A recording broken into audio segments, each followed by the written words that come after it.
शिवजी ने बताया बिस्तर पर बैठकर खाना खाने से क्या होता है। सुनिए धार्मिक कहानी। शिवजी ने नारद जी को बताया रहस्य इस प्राचीन कथा के माध्यम से। चलिए हम सब भी जानते हैं।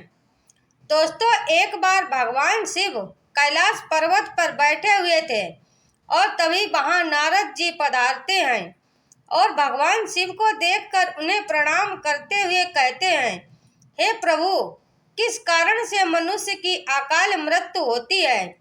कौन से मनुष्य को संतान सुख नहीं मिलता है और कुछ मनुष्यों की मृत्यु शिशु अवस्था में ही क्यों हो जाती है? इसके पीछे क्या कारण है? तब भगवान शिव नारद जी से कहते हैं, हे नारद जी, तुमने उचित ही प्रश्न किया है। इन सभी प्रश्नों का उत्तर मनुष्य की आदतों में छुपा होता है। मनुष्य जिस प्रकार का आचरण करता है उसे उसी के अनुसार सुख और दुख भोगने पड़ते हैं। मनुष्य की अकाल मृत्यु होने के पीछे भी उसकी आदतें ही कारण होती हैं। तुम्हारे प्रश्नों का उत्तर बताने से पहले मैं तुम्हें एक अत्यंत महत्वपूर्ण कथा सुनाता हूँ।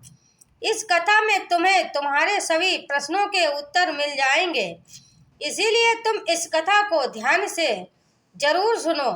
जो भी इस कथा का श्रवण करता है और इसका प्रचार करता है, मैं उसके 32 अपराध माफ करता हूँ। तब नारद जी कहते हैं, हे भगवान, आपके मुख से इस महान कथा को सुनने का सौभाग्य मुझे प्राप्त हो रहा है। मैं इसे ध्यान से पूरा अवश्य सुनूंगा।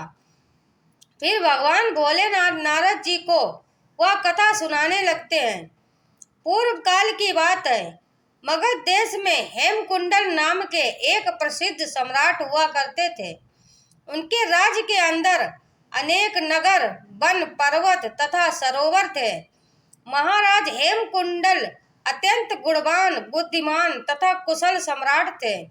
उनके राज्य में प्रजा अत्यंत संतुष्ट थी। प्रजा को किसी चीज की कोई कमी नहीं रहती थी।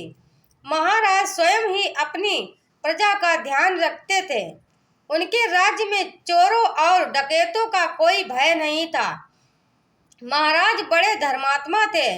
उन्होंने अनेकों बार यज्ञ किए, दान धर्म किए तथा अनेक ब्राह्मण और मुनियों को दान दक्षिणा दिया करते थे। उन्होंने अनेक पोखरे खुदवाए, वाटिकाएं बनवाए और वृक्षों का रोपण किया। इस प्रकार के अनेक पुण्य के काम महाराज ने किए। महाराज की पत्नी का नाम सुवर्णा था। रानी सुवर्णा अत्यंत सुंदर, गुणवान, रूपवान तथा चरित्रवान स्त्री थी। वह भी नित्य धर्म, कर्म तथा दान धर्म किया करती थी। किंतु इतना सब कुछ होने के बावजूद भी महाराज को कोई संतान नहीं हो रही थी, जिससे महाराज अत्यंत दुखी थे। महाराज का दुख देखकर प्रजा भी अत्यंत दुखी थी।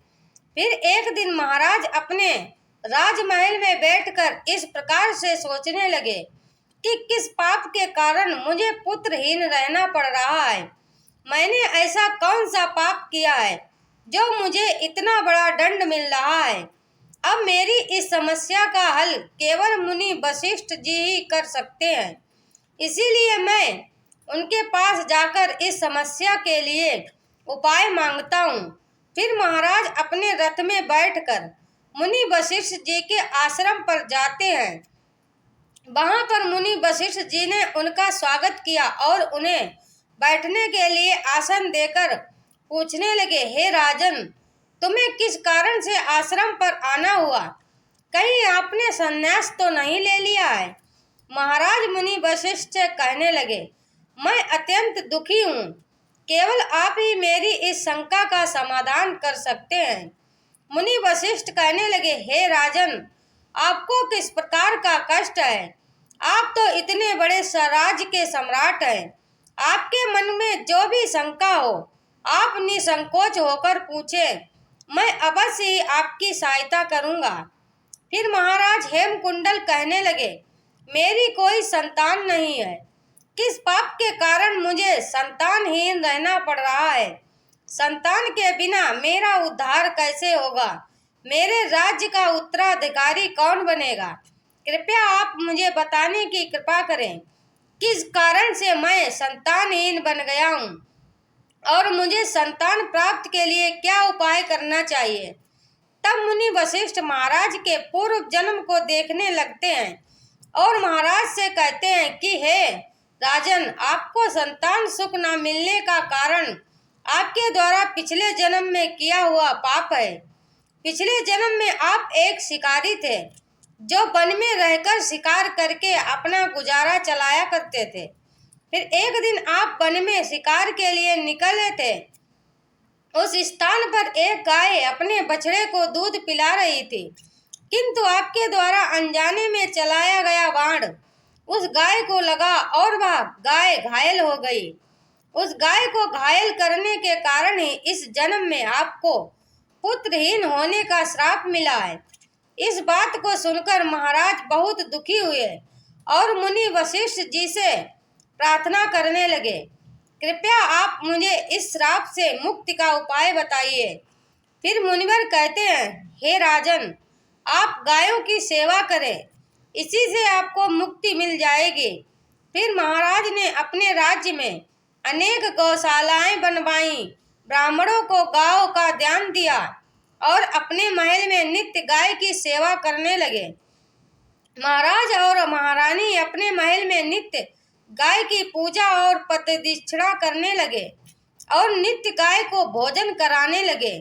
इस प्रकार से अनेक दिनों तक गाय की सेवा करने के कारण महाराज को एक पुत्र रत्न की प्राप्ति हुई, जिससे महाराज अत्यंत प्रसन्न हुए और उन्होंने उत्सव मनाया।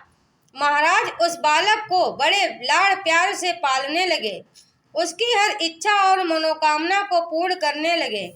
किंतु कुछ ही दिनों के बाद महाराज के जीवन में दुख के बादल फिर से छा गए। जब महाराज का वह पुत्र 16 वर्ष का हुआ तो अचानक एक भयानक रोग के कारण उनके पुत्र की मृत्यु हो गई। पुत्र की मृत्यु से महाराज शोक में डूब गए और सब कुछ छोड़कर वन में महाराज वशिष्ठ जी के आश्रम पर पहुंच गए। वहां पर जाने के बाद मुनि ने महाराज से पूछा, हे राजन, किस कारण से आप शोक में डूब गए हैं? तब मुनि वशिष्ठ जी ने अपनी दिव्य दृष्टि से सब कुछ देख लिया और महाराज को अनेक पुत्र की अल्पायु में मृत्यु होने का कारण बताने लगे कि किस कारण से उनके पुत्र को अल्पायु में मृत्यु का सामना करना पड़ा है। आपके पूर्ण कर्म के कारण तुम्हें पुत्र रत्न की प्राप्ति हुई थी, किंतु आपके पुत्र की कुछ गंदी आदतों की वजह से उसकी अल्पायु में मृत्यु हो गई है। उसने बिना स्नान किए बिस्तर पर बैठकर भोजन किया है। जो मनुष्य बिना स्नान किए भोजन करता है उसकी आयु कम हो जाती है। जो बिस्तर पर बैठकर भोजन करता है उसके शरीर में रोग अधिक उत्पन्न होते हैं और भावी अकाल मृत्यु को प्राप्त होता है। इस प्रकार के वचन सुनकर महाराज अत्यंत दुखी हुए और वहीं पर रहकर मुनि की सेवा करने लगे। फिर उन्होंने अपने भांजे को अपने राज्य का कार्यभार सौंप दिया और वन में ही बैठकर तपस्या करने लगे। शिव जी कहते हैं, मनुष्य को हमेशा अपने 5 अंगों को साफ करके ही भोजन करना चाहिए। दोनों पैरों को तथा दोनों हाथों को और अपने मुख को जल से अच्छी तरह से स्वच्छ करके ही भोजन करना उचित होता है। इससे मनुष्य के शरीर से रोग दूर रहते हैं और व्यक्ति दीर्घायु बन जाता है। शिव जी कहते हैं, भोजन शुरू करने से पूर्व उस भोजन के लिए भगवान को धन्यवाद देना चाहिए और संसार के समस्त प्राणियों को भोजन प्रदान करने की प्रार्थना करनी चाहिए। इस प्रकार से अन्य देवता को प्रणाम करके भोजन करने से मनुष्य को कोई पाप नहीं लगता है। शिव जी कहते हैं, जमीन पर बैठकर भोजन करना ही श्रेष्ठ होता है। बिस्तर पर बैठकर भोजन करने से मनुष्य के शरीर में रोग उत्पन्न होते हैं और उसकी आयु कम हो जाती है। शास्त्र कहते हैं, दहलीज पर बैठकर भी भोजन नहीं करना चाहिए। शिव जी कहते हैं, 3 प्रकार का भोजन मनुष्य को नहीं करना चाहिए। जिस भोजन के ऊपर से कोई पैर रखकर चला गया हो अथवा कोई व्यक्ति भोजन को लांघ कर गया हो, ऐसे भोजन को कभी खाना नहीं चाहिए। ऐसा भोजन अशुद्ध हो जाता है। ऐसे भोजन को पशुओं को खिला देना चाहिए। दूसरों के द्वारा लांघा गया भोजन खाने से मनुष्य की आयु कम हो जाती है और उसके शरीर में भिन्न भिन्न प्रकार के रोग उत्पन्न होते हैं। यदि भोजन में बाल निकल आता है तो ऐसा भोजन त्याज्य हो जाता है। यदि भोजन में बाल निकलता है तो उसे ईश्वर को कभी प्रसाद के रूप में नहीं चढ़ाना चाहिए और न ही स्वयं को खाना चाहिए। ऐसा भोजन प्रेतों को प्राप्त हो जाता है। तब शिवजी कहते हैं, दूसरों के लिए परोसा हुआ भोजन भी नहीं खाना चाहिए।